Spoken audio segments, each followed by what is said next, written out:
Hello, kamusta ka? Let's travel the world through food.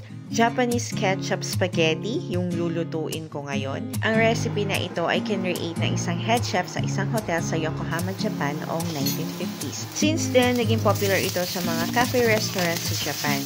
At kahit ketchup lang yung nilagay dito as a sauce, malasa siya and masarap because of the onions and green bell pepper na nilagay dito. You can use ham instead of sausage para mas affordable itong recipe na ito. At yung pagluto sa pasta nito is hindi al dente, kundi medyo overcooked. Mas soft yung pasta. Yung pasta ko niluto ko siya ng 12 minutes or 13 minutes para mas malambot siya. Since ketchup yung gamit dito, mas affordable siya and flexible tong recipe na to. Pwede kayong gumamit nga ng ham or bacon. Tapos kung walang bell pepper, pwede kayong gumamit ng mga mixed veggies. Pwede yun. So, sana matry nyo itong recipe na ito. If hindi ka pa nakafollow sa akin, please follow me and thank you for watching.